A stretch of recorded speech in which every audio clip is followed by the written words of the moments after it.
Okay, so I'm cutting up this turkey that I killed in Idaho this year, and we're gonna have turkey nuggets tonight. So I've got both breasts out. We're making both breasts. We're having a big dinner with a bunch of people over.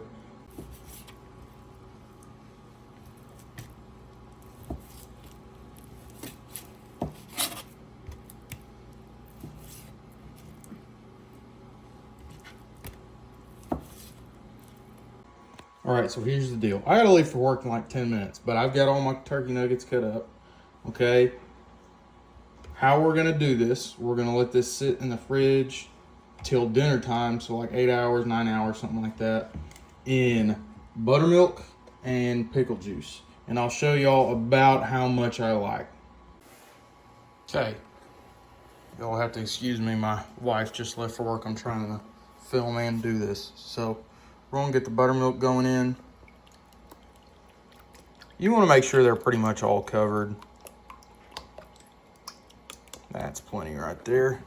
It's about 3/4 of that big thing of buttermilk. This is a whole singular turkey that I killed in Idaho. So pretty big turkey, but still just one turkey. So, you know, I've done it before. I've done half a breast fried at a time, especially when it's just me and my wife eating. But for a lot of people, I like one whole turkey. So, all right, so now we're gonna add our pickle juice.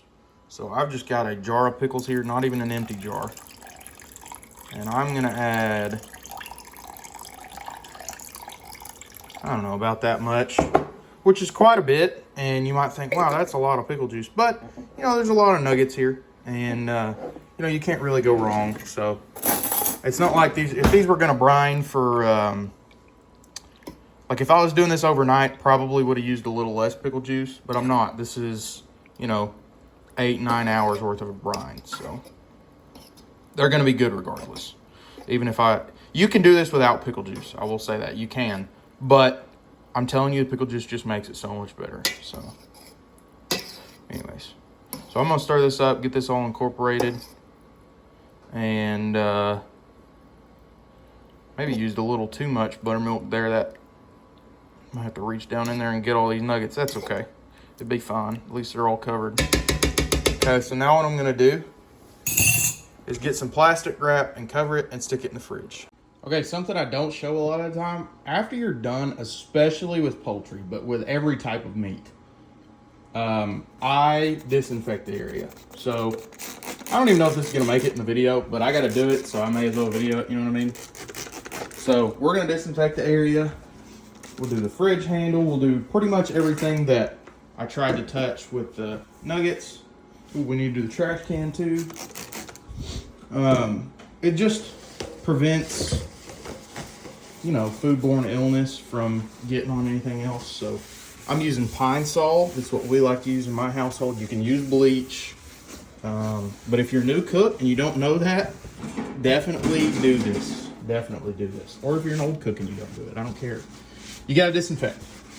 So we've had our turkey nuggets in the fridge for like 8 hours or so, marinating in that buttermilk and the pickle juice. We've got 2 fryers set up here. One's for the nuggets, one's for the fries and the other stuff. I've got a flour mixture here that I have seasoned heavily with, this is the secret ingredient, Cavender's. Just makes it that much better.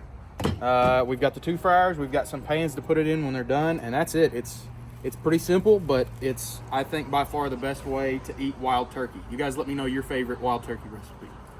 And it's also his birthday. It is my birthday. Here you go.